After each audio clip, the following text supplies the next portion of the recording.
الحمد لله نحمده ونستعينه ونستغفره ونؤمن به ونتوكل عليه ونعوذ بالله من شرور أنفسنا ومن سيئات أعمالنا من يهده الله فلا مضل له ومن يضلله فلا هادي له ونشهد أن لا إله إلا الله وحده لا شريك له ونشهد أن سيدنا ومولانا محمدا عبده ورسوله أرسله بالحق بشيرا ونذيرا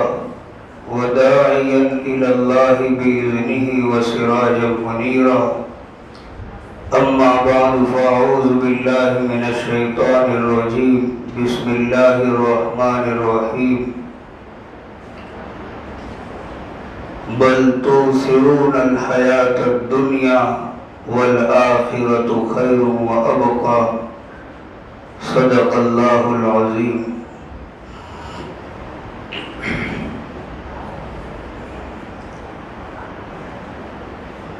میرے محترم بزرگوں، گزشتہ جمعہ یہ بات چل رہی تھی کہ ہم کو اپنی موت کو ہر آن یاد رکھنا چاہیے،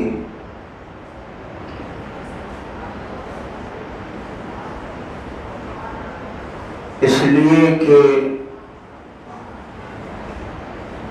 یہ دنیا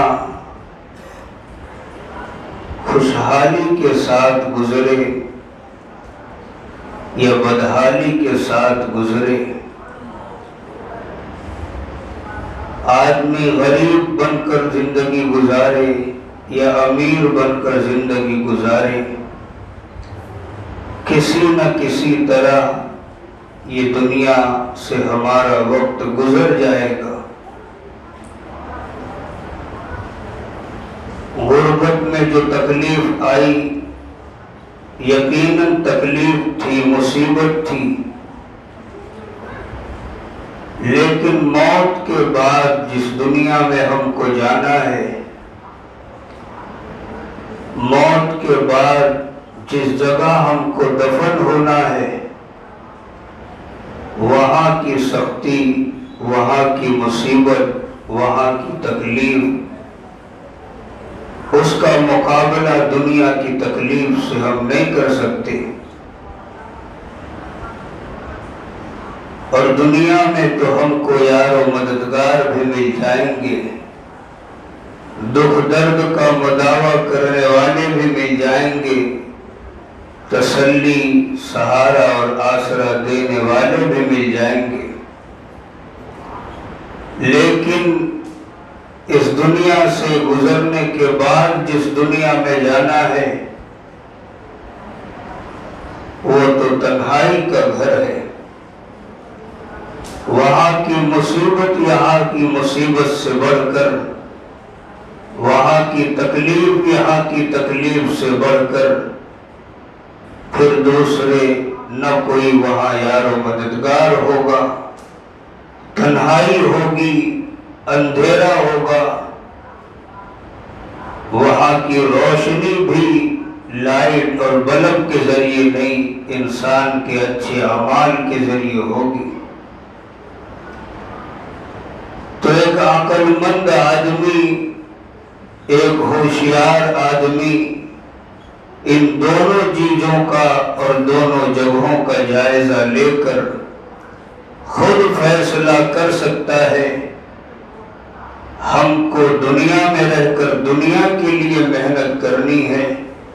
یا ہمیں دنیا میں رہ کر آخرت اور موت کے لیے محنت کرنی ہے۔ رسول اللہ صلی اللہ علیہ وسلم اکثر و بیشتر اپنے صحابہ کو موت کے اندوہناک حادثے سے آگاہ فرمایا کرتے تھے۔ ایک بار حضرت عبداللہ بن عمر رضی اللہ تعالی عنہ آپ کی خدمت میں حاضر ہوئے تو آپ نے حضرت عبداللہ بن عمر سے فرمایا، اے عبداللہ، کن فی الدنیا کأنک غریب او عابر سبیل، دنیا میں زندگی اس طرح بسر کرو جس طرح کوئی پردیسی مسافر راہگیر زندگی بسر کیا کرتا ہے کہ وہ جب مسافر ہوتا ہے، جب سفر میں ہوتا ہے، کہیں کسی منزل میں وہ اپنے رہنے کا ٹھکانہ نہیں بناتا، کہیں رہنے کی کوشش نہیں کرتا، جو دکھ جو مصیبت آتی ہے سہتا ہے اور اپنی آخری منزل کی طرف رواں دوا رہتا ہے۔ اس کے خیال میں بھی کبھی نہیں آتا کہ ہم فلاں اسٹیشن پر پہنچ چکے ہیں، یہاں ہم کو گھر خریدنا ہے، یہاں ہم کو تجارت کرنا ہے، یہاں ہم کو اپنے محلات بنانا ہے۔ تو نبی علیہ السلام نے فرمایا، اے عبداللہ بن عمر، کن فی الدنیا کأنک غریب او عابر سبیل، دنیا میں زندگی اس طرح بسر کرو جس طرح کوئی مسافر زندگی گزارتا ہے، جس طرح کوئی راہ گزر زندگی گزارتا ہے۔ ایک بار حضرت عبداللہ بن عمر سے ہی فرمایا، اذا امسیت فلا تنتظر الصباح وَإِذَا أَصْبَحْتَ فَلَا تَنْتَظِرِ الْمَسَاءَ وَخُذْ مِنْ صِحَّتِكَ لِمَرَضِكَ وَمِنْ حَيَاتِكَ لِمَوْتِكَ۔ فرمایا موت کا حال یہ ہے کہ اگر تجھے شام میسر ہے تو صبح کا انتظار مت کرنا، تجھے صبح میسر ہو گئی، شام کا انتظار نہیں کرنا، اور خدا تعالی نے تجھے صحت دی ہے، اپنی صحت ہی کے اوقات میں اپنے بیماری کے ایام کی تیاریاں کر لے، اور اپنی زندگی میں اپنی موت کے لیے تیاریاں کر لے۔ یعنی جو وقت ملا ہے اس کو دوسرے پر ٹال مت، نہ ہی کسی ایام کو دوسرے ایام پر ٹال، نہ کسی جگہ کو دوسری جگہ پر ٹال، نہ کسی زمانے کو کسی دوسرے زمانے پر ٹال۔ موت کا حادثہ ایسا ہے، وہ کبھی بھی آ سکتا ہے، وہ آنے کے لیے آپ سے اجازت لینے کے لیے نہیں آئے گا، اور یہ حادثہ ایسا ہوگا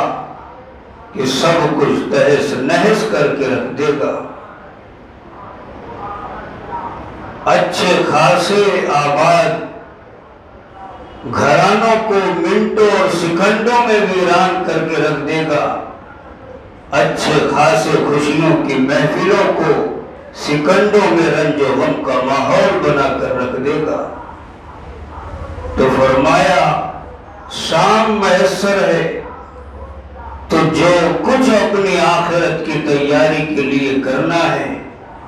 جو کچھ اپنی قبر کی آسانی کے لیے کرنا ہے، اس شام میں جو کچھ کر سکتے ہو کر لو، صبح کا انتظار نہیں کرنا، وہ تمہارے بس میں نہیں ہے۔ تو قرآن کریم میں اللہ تعالیٰ نے بے انتہا جگہوں پر اشارے کنائے، تنبیہات دی، وارننگ دی۔ نبی علیہ السلام نے بار بار اشارے کنائے دیے، تنبیہات کی۔ صبح و شام کے گزرنے اور آنے جانے ہر وقت ہم کو تنبیہ کرتے رہتے ہیں۔ یہ جنازوں کے اٹھنے اور مر کر محلات کو چھوڑ کر جانے والے یہ ہم کو ہر وقت تنبیہ کرتے رہتے ہیں، آگاہ کرتے رہتے ہیں، اپنی موت کو یاد کرو۔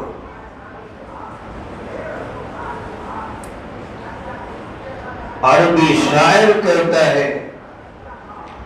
جس کا ترجمہ یہ ہے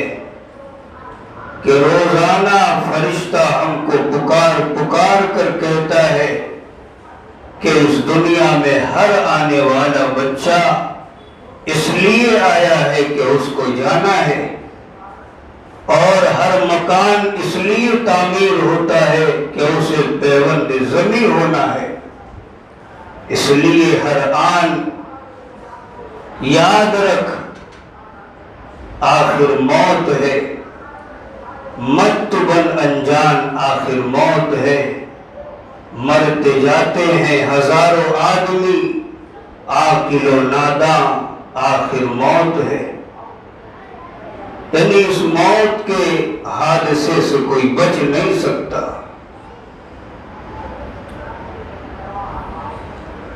آپ ذرا چل کر اپنے تصور کی دنیا میں اس شہر خموشہ میں چلیے جسے قبرستان کہا جاتا ہے، جہاں قبروں کے سینکڑوں ڈھیر پڑے ہیں، اور جانتے ہو ان ڈھیروں کے اندر کون چھپا ہے؟ اس میں بادشاہ بھی ہے، اس میں غریب بھی ہے، اس میں عالم بھی ہے، اس میں جاہل بھی ہے، اس میں عادل بھی ہے، اس میں ظالم بھی ہے۔ ہر طرح کے صاحب ارباب و اقتدار اس میں موجود ہیں۔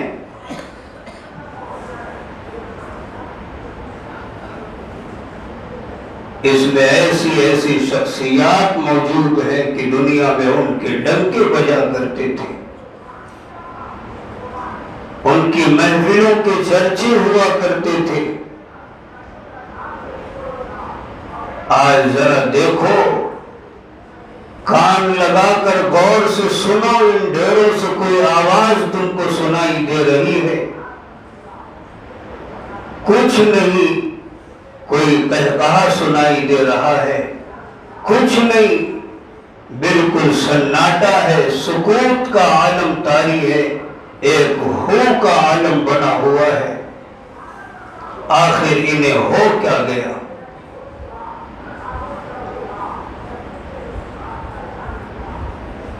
کیا ہماری مجلسوں سے ان کی مجلسوں میں اب کوئی میل رہا؟ ہماری ہنگامہ خیز محفلیں اور ایک ان کا یہ جمگھٹا، ہماری گپ شپ کی محفلیں، ایک ان کا یہ جمگھٹا، آخر ان جانے والوں میں ہمارے وہی دوست و احباب تو ہیں جن سے دنیا میں ہم عہد و پیمان کر رکھے تھے کہ اے دوست، ہماری دوستی ایسی ہے کہ ہم جئیں گے تو اکٹھے جئیں گے، مریں گے تو اکٹھے مریں گے، جہاں جائیں گے تو اکٹھے جائیں گے، جس محفل میں رہیں گے تو اکٹھے رہیں گے۔ آخر وہ دوست تم سے وفا تو نہیں کر سکے،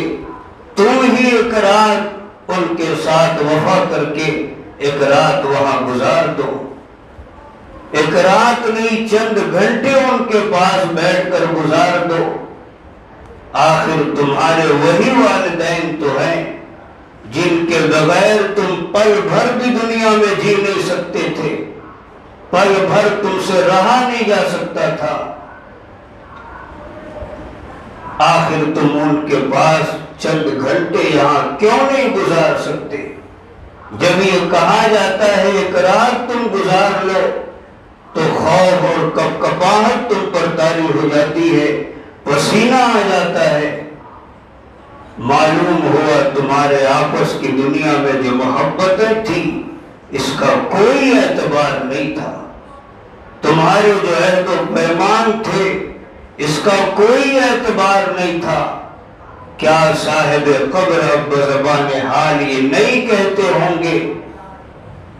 اے مقبرے سے گزرنے والے سن، ٹھہر ذرا ہم پر گزرنے والے سن، ہم بھی ایک روز زمین پہ چلتے تھے، باتوں باتوں میں ہم مچلتے تھے، اے مقبرے اے زمین پر مچلنے والے سن،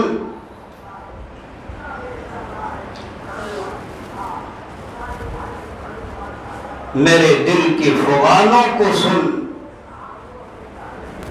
آج جب کہ ہم خاموش ہیں، اے جانے والے جا کے دنیا میں پھیلا دے، میری آوازوں کو ہر فرد تک پہنچا دے کہ میری داستاں بڑی دکھ درد ہے، یہ گھر بڑی بے چینیوں کا گھر ہے۔ تو میرے محترم بزرگوں، آدمی اگر ان ساری چیزوں کا تصور کیا کرے، احساس کرے، غور و فکر کیا کرے، کبھی اس دنیا میں اتنا منہمک نہیں ہوگا کہ اپنی آخرت کو بھول جائے۔ اللہ تعالی نے بارہا قرآن کریم میں بندوں کو تنبیہات کی، اشارے دیے، کنائے دیے۔ جس طرح آج ہم دیکھتے ہیں کہ بسا اوقات ایک استاد اپنے شاگرد کو محنت کی، مشقت کی تلقین کرتا ہے،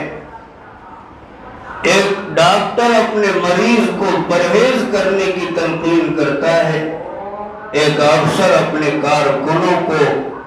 محنت سے کام کرنے کی تاکید کرتا ہے، لیکن جب اس کے پاس غفلت و سستی کی، کاہلی کی شکایات پہنچتی ہے تو مریض، ڈاکٹر اپنے مریض کو، استاد اپنے شاگردوں کو، افسر اپنے کارکنوں کو کہا کرتے ہیں کہ تمہاری غفلت و سستی کی شکایات آ رہی ہیں، بہت جلدی ان کو تم چھوڑ دو ورنہ نتائج انتہائی خطرناک ہو سکتے ہیں۔ اسی طرح اللہ تعالی نے قرآن کریم میں بے شمار قوموں کے قصے بیان کر کے،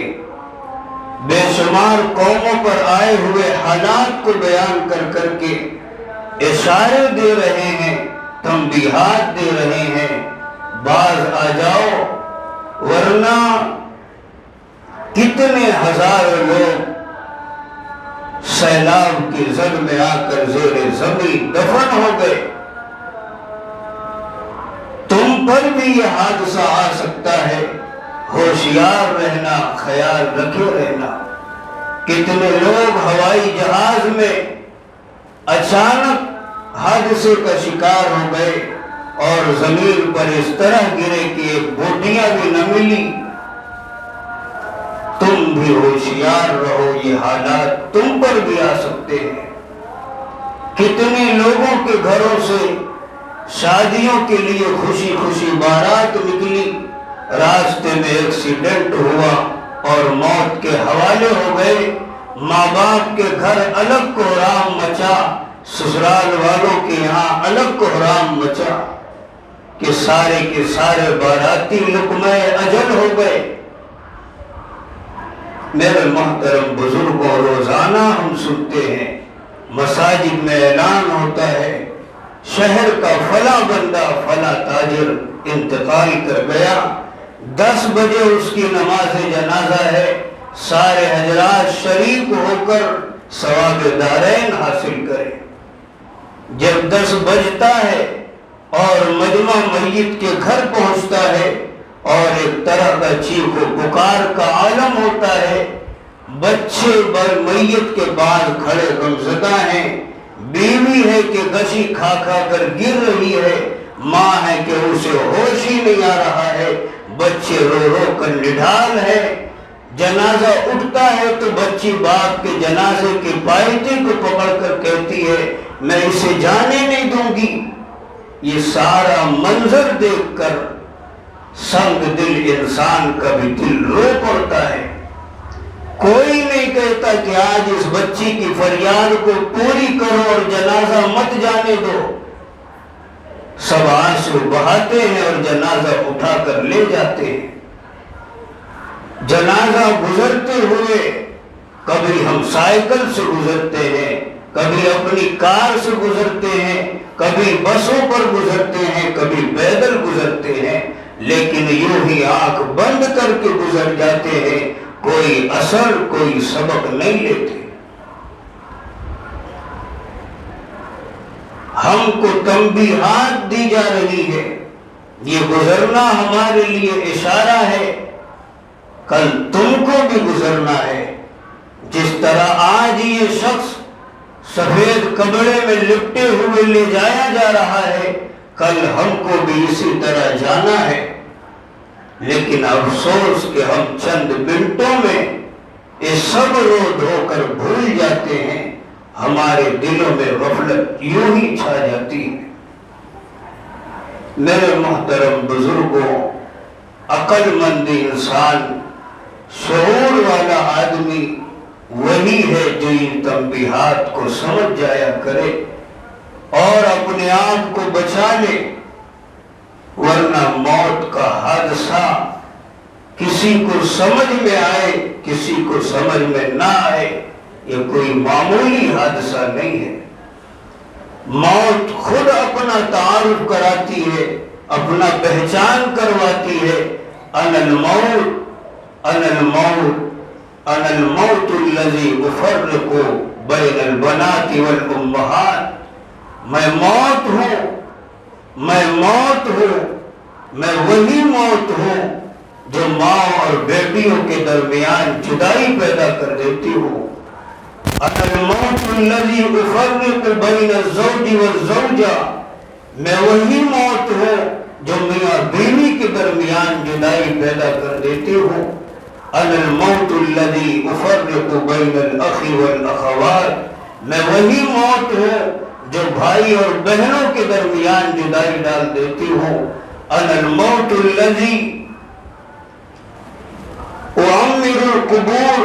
میں وہی موت ہوں جو قبرستانوں کو آباد کرتی ہوں۔ انا الموت الذی اخرب الدیار والقصور، میں وہی موت ہوں جو محلات اور گھروں کو ویران کر دیا کرتی ہوں۔ انا الموت الذی لا یبقى مخلوق الا یذوقنی، میں وہ موت ہوں، دنیا میں کوئی طبقہ ایسا نہیں ہے جو میری دسترس سے باہر ہو، میں وہ ہوں۔ آدمی اگر اس تعارف کو ہی اپنے پیش نظر رکھے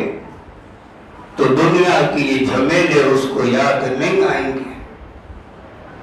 اسی لیے کہا جاتا ہے کہ انسان کو چاہیے روزانہ اپنے اوقات میں سے کوئی وقت بنائے اور اپنی اس آنے والی یقینی موت کا تصور کرے۔ نہیں کرے گا تو کہا جاتا ہے انسان کی قبر روزانہ اسے دن میں نہ جانے کتنی بار پکار پکار کر کہتی ہے، تو یاد کر نہ کر، انا بیت الوحدہ، میں تنہائی کا گھر ہوں، انا بیت الحی والعقارب، میں سانپ اور بچھوؤں کا گھر ہوں، انا بیت الظلمات، میں اندھیروں کا گھر ہوں۔ یہاں آنا ہے تجھے، اس لیے انتظام کر کے آنا۔ تو میرے محترم بزرگوں، ہم کو چاہیے کہ ہم جس طرح اپنی دنیا کی ساری چیزوں کو یاد کرتے ہیں، یہ حادثہ ہمارے ساتھ ہونے والا ہے، اس کو بھی ہم کو یاد رکھنا چاہیے اور نبی علیہ السلام کی بتائی ہوئی تعلیمات سے آگاہ ہونا چاہیے۔ اللہ تعالیٰ سے دعا کریں، اللہ ہمیں کہنے سننے سے زیادہ عمل کی توفیق عطا فرمائے، آمین۔